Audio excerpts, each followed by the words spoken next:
Jinder was money. Jinder was money, and when they put that belt on him, he did everything they told him to do. He was money. He's a smart dude. He looked like $1 million. They dropped the ball miserably on that.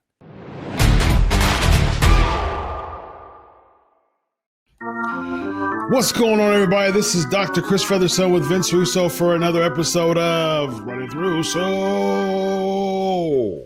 I'm here with the man himself. Whoop, whoop. Well, we're doing a tribute already.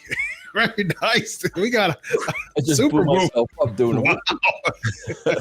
We got gassed out for some fucking whoop whoops. My poor whoop whoop. Yeah, man. Poor whoop whoop. You know what's so interesting about that, man? People were asking me questions about that on Pancakes and Power Slams, and I was like, you know what? You and I, we've been doing this 5 years now.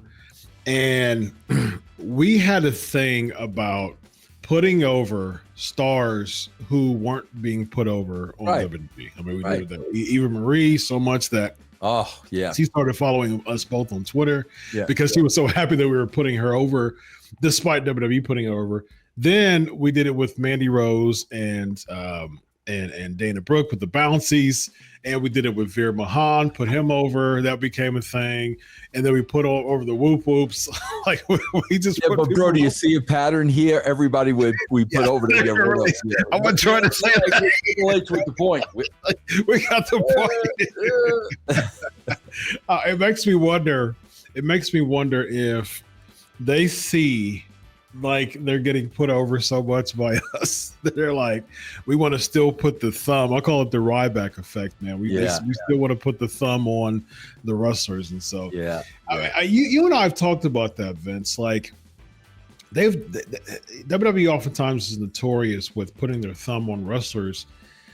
With all these NXT call-ups and stuff coming out, man, what's the end game? What's the game plan on like a Julia or Roxanne Perez? There is no end game. It's a factory.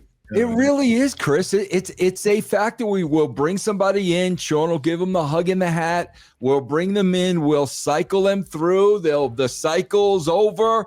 Pink slip. Next. I mean, literally, I don't know how anybody can argue otherwise. Yeah, we've seen it. Yeah. I just talked about a handful of people who got released and who were call-ups, and they were a part of. Veer Mahan had a 6-month build, dude. Like before for 6 months, the dude was being built, man. Can you explain to me, looking at them physically, were Veer Mahal, right? Were Veer Mahal and freaking Mahan and Fatu, were they that different, really? Interesting. I mean, he had that same barbaric, animalistic look. I mean, granted, Fatu's got charisma and personality, but I don't think they gave Veer an opportunity to have charisma and personality. I would say the biggest, and that's a really interesting point. I would say the biggest difference between Veer and Jinder, not Jinder, Veer and Jacob Fatu is when Jacob was playing the heavy, the no nonsense silent heavy that he played, which was actually Solo Sikoa's spot before Jacob Fatu, the silent heavy of the bloodline. And so that was interesting. But I think what really got Jacob over is when he started cutting promos and people start realizing how impressive his mic work is. And like Jacob Fatu, you can feel it. Like he's like he's like raised in the streets, used to be in jail, redeemed his life, turned it for the better.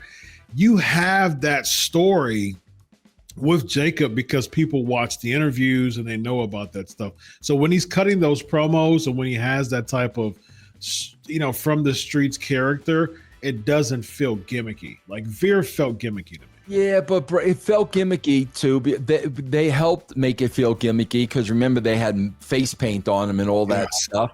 But bro, like, isn't it fair to say they were by far more committed to the bloodline because of their bloodlines than they were committed to Jinder and his group? Isn't that fair to say? Yeah, I think that's a fair assessment. Yeah. I mean, like, I don't think that. I mean, we see it. I mean, the proof is that Jacob Fatu is the U.S. champion, and Veer Mahan didn't stand a chance. I mean, like he was built up for 6 months, had a couple squash matches, and that was it. I mean, and then they brought him back as a team, with Jinder as the manager, and that didn't do anything either. So it just, you've mentioned this a lot, Vince, when it comes to the, hey, we tried. Yeah. I mean, it was that type of deal that they have with, and a lot of times it seems as if that stuff is already, so you talk about factory, that's already prepackaged. Bro, I don't care. What's going to work. I don't care what anybody says, and I will say this till the end of time. Jinder was money. Jinder was money, and when they put that belt on him, he did everything they told him to do. He was money. He's a smart dude. He looked like $1 million. They dropped the ball miserably on that. Yeah, and again, it goes back to it felt real, right? Yeah. He's Canadian, I believe, but he has Indian, root and things like that. So he has those types of roots that come with that. Yeah. And calling himself the modern day Maharaja, growing his hair out, looking like a king. Like he looked like royalty. He was built like royalty. He got in the best shape of his life to that point, and he really committed to the spot before the spot even occurred. And that's just good. That's just good work ethic. That's a good business sense, man. Absolutely. And everybody I spoke to, Chris, the dude was the nicest guy in the room. Yes. Yeah, I've met Jinder multiple times. He's very, very nice dude. Yeah, absolutely. Yeah. Very, very nice guy, man. Yeah. So I mean, I think there's just people who, no matter what, man. I mean, you can be the nicest guy. You can get yourself ready for the spot before the spot happens, like Jinder. But it goes back to your point, Vince. The machine, it's a factory, man. Chris, I swear to you, man, with every company I worked with, man, the one thing I never, ever did, Chris, I never played favorites. I never played favorites because I understood early on these guys are not your friends. This is all business. This is an even playing field. The numbers are going to dictate who's on the show, who's getting television time.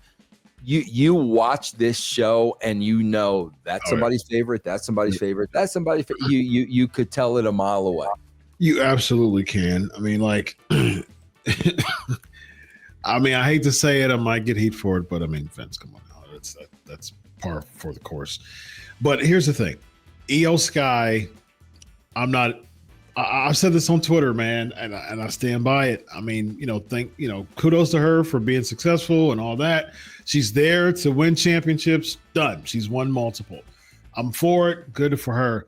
I'm not into the EO Sky hype, man. It's just nothing about her to me. I mean, she's athletic. She's good in the ring. But who isn't?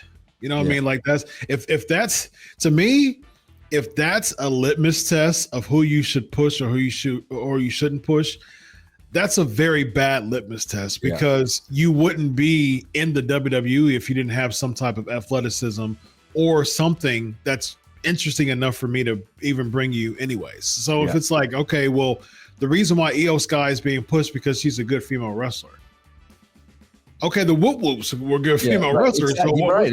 We're assuming that. We're assuming everybody there is a good wrestler. We're assuming that. Exactly. Yeah, absolutely.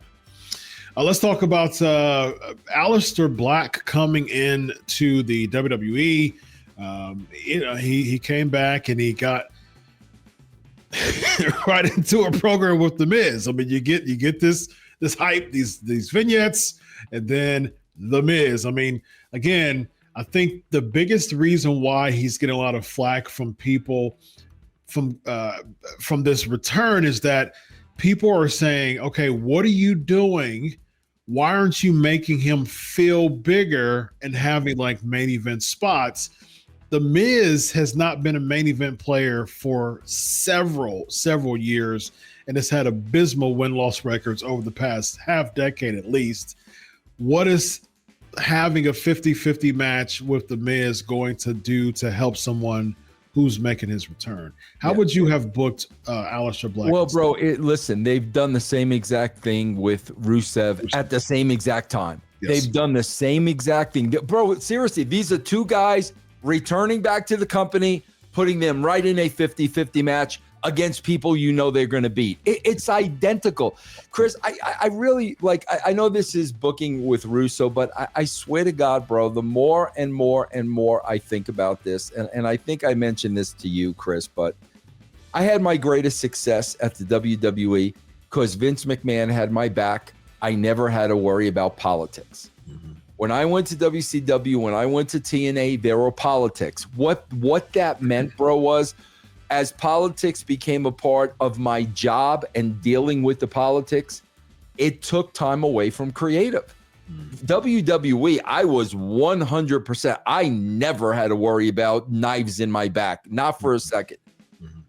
I think that's what's going on with Triple H.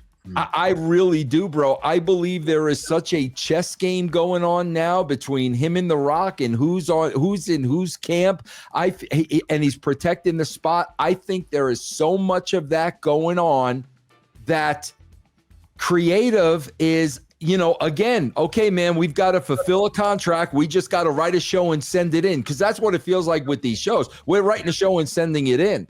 And that's what's happening. I really believe that's what's happening because, like I said, two guys returning on the same show doing the same exact thing. Now, you ask me what would I do? Bro, you would do vignettes like you always did and reintroduce the character. They did a little something with Rusev, which was fine, but Chris, you're defeating the whole purpose where you're doing a vignette with them. And the same night he's doing a 50-50 match. You're wiping out the vignette. Yep. Build these guys, and I'm talking for about 4 weeks. Do 4 weeks with these guys. Then have them come out. No 50-50. Strong wins, no doubt wins. But my God, bro, it blows my mind. It was the same formula with both guys.